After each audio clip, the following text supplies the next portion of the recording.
Bonjour, c'est Léonie, aide-soignante dans un EHPAD. J'ai déjà diffusé plusieurs vidéos, entre autres comment on fait un lit ou sur les couches dans un EHPAD. Là aujourd'hui, je vous parle un peu des produits de soins.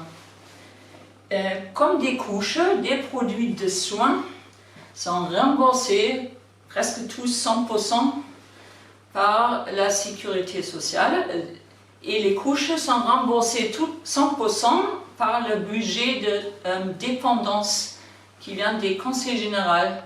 Donc si un EHPAD fait des économies sur les couches ou sur les produits de soins, ça ne sert à rien, c'est que la fainéantise parce qu'on ne s'occupe pas bien des résidents, on s'en fiche.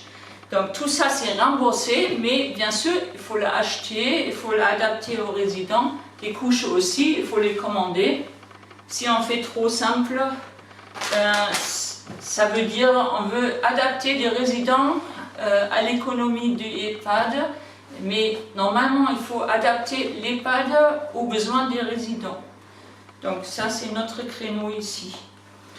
Je vous montre un peu, je ne vais pas faire la pub pour aucune marque, c'est n'importe quoi. Nous, on utilise régulièrement, c'est une crème qui a la vaseline paraffine, c'est pour la sécheresse des peaux, pour masser des jambes, le dos, les bras, les mains et tout ça. Donc ça c'est 100% remboursé sur l'ordonnance, ça ne coûte rien à l'EHPAD.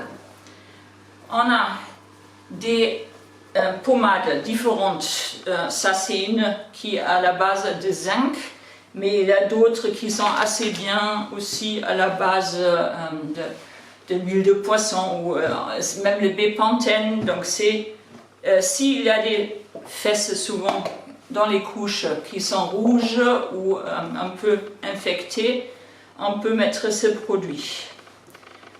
Nous, en prévoyance des mycoses, donc ça veut dire des champignons sous les seins des femmes, on met souvent le talc, mais ça malheureusement c'est pas remboursé, donc c'est les familles qui les paient ou les résidents. On a des petits lingettes, c'est pour la toilette intime, s'il n'y a pas grand chose à nettoyer, on change à midi ou après-midi. Ils sont déjà humidifiés, donc c'est facile. Et ça, c'est une mousse qui est aussi pour la toilette intime. Le matin, on lave bien à l'eau et à savon et tout ça, mais des toilettes intimes qu'on fait à midi et à 17h, on utilise ces produits-là. Ça c'est bon aussi, c'est un soin à l'huile. On peut bien faire le massage avec, c'est pour aussi hydrater la peau. Et ça c'est le plus essentiel, donc il y a plusieurs marques aussi, ça se trouve, même sur les rayons de bébé on peut le trouver. C'est le liniment oléocalcaire, ça s'appelle. C'est vraiment naturel, c'est à la base de l'huile d'olive et de poudre de calcaire, que ces trucs ça. Et ça, si on les met régulièrement sur les fesses et des parties intimes qui sont souvent un peu agressées par l'urine dans les couches, si on met ça tous les jours, ça évite que ça devienne rouge, donc ça protège la peau en mettant une couche de l'huile dessus. Et ça, on a pour le nettoyage, c'est de l'eau. Lavage ophtalmique, c'est de l'eau préparée, stérile. On peut laver les yeux avec. Ça, c'est le seul truc qui est un médicament. C'est s'il y a des rougeurs sous les seins ou des mycoses, il faut demander au médecin d'acheter du Iconazole.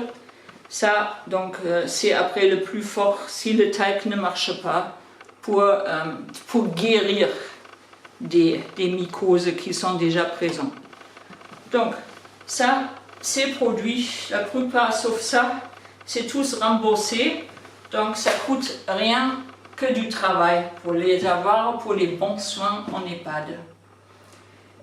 Comme les couches, donc on peut avoir vraiment 30 couches différentes, des anatomiques, des complètes, des pull-ups, tout ça. Toutes ces couches sont remboursées par le budget de dépendance. Donc, si un EHPAD fait les économies là-dessous, c'est vraiment bête.